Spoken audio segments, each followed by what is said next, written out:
welcome back to my channel. Today I'm actually going to be talking about a bit more of a touchy subject, and that's post-study abroad depression and the mental health that comes with traveling abroad, because I feel like a lot of people don't know about it or don't even know it's a thing, that your mental health can be affected just by traveling. So yeah, I'm just going to talk about my experience, and just make sure people who are going through it know they're not alone and know it's normal. So yeah, let's get into it.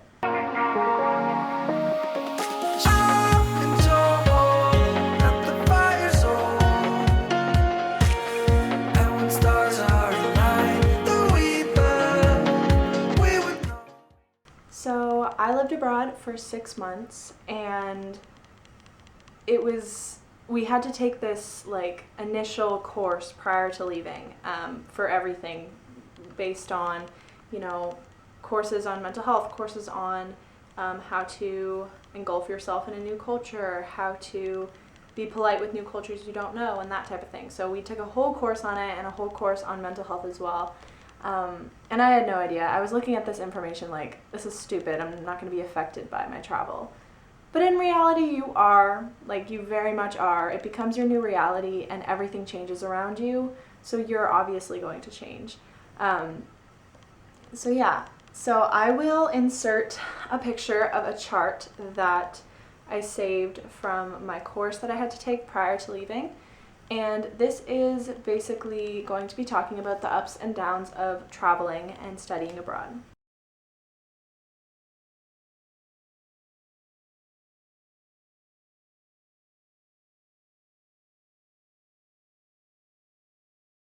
So as you can see on the graph, our first stage, the line goes and increases on the graph, and this is leading to the honeymoon stage. So what this means is, usually before you're leaving, you're nervous, you're excited, so you have so much energy and so much excitement for what's to come.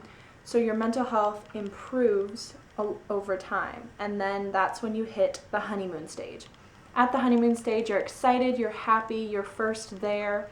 On the chart it says everything is new, exciting, and different. So it's the very first time you get there, the first couple days, first couple weeks, and everything is just exciting, you're happy, and your mental health is at an incredible peak, and yeah, you've never been happier.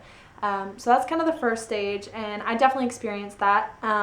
Before I left for New Zealand, I was kind of scared, kind of nervous, but very, very excited.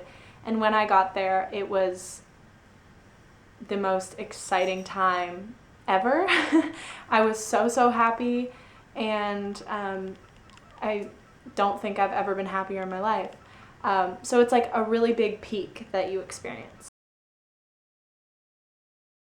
Then as your honeymoon stage calms down, your mental health is slowly going to decrease as you're kind of settling into the country or wherever you are. This is because of something called culture shock, and it's not that you're unhappy or something, but there are certain frustrations or differences in the culture that you may not align with, or don't suit you well as a person, and you're just kind of figuring these things out. So it's kind of like in a relationship, you're so excited, you're in the honeymoon stage, and then after that you are slowly realizing things that might bother you or something like that. So it's kind of like that. Culture shock, you just kind of start to realize it's not necessarily a fantasy world, and there's real issues and real things that may actually bother you, just like regular daily life. To be honest, when I was in New Zealand, I don't think I really had this point. Sometimes at this point people feel really homesick, and they have a super low mental health. Even during the lockdown and the quarantine for COVID, I didn't really feel homesick ever. So I was very lucky. Compared to my other friends, they did get quite homesick during quarantine. But yeah, there wasn't a ton that bothered me about New Zealand culture. I fell in love with it. But yeah, it was definitely an exciting peak, and then it kind of either goes super down into culture shock, or kind of neutralizes into it's your new reality, it's your regular day. It's not necessarily a fairy tale anymore. I mean, for me it felt like that, but then, after your culture shock, your mental health usually increases and you either start to not feel homesick or start to kind of release the frustrations you have against the culture. Kind of integrate yourself into the culture more smoothly, and you realize that some of the frustrations didn't need to be there. You kind of are able to integrate yourself within it a lot better. You're able to find your place more in the culture, and it just kind of becomes second nature for you to be there and for you to understand and put yourself into the culture and interact with the people there. So it's basically just more of a neutral state. You're happy, you're more content compared to the culture shock, but you're not at the peak of the honeymoon. And that kind of goes on until the end of the traveling abroad. Next, we have a big dip in the graph, and that is leading to mental isolation. This big dip is just when you return home from study abroad, and basically you are experiencing a reverse culture shock. You are going back to the culture that you were originally used to, and now you have to integrate back into it. This is really hard for one, because you have to re-interact with your old friends, re-interact with your family, re-interact with everyone you used to know before the experience. So it feels like no one knows you, no one knows the real you, and that type of thing. And then also post-study abroad depression is very real. It comes with a lack of purpose, lack of knowing what the heck you want after experiencing such a happy thing. And people lose their lives because of this, and I feel like it should be talked about more, because I know someone who lost their life after study abroad, and it really hit home when that happened.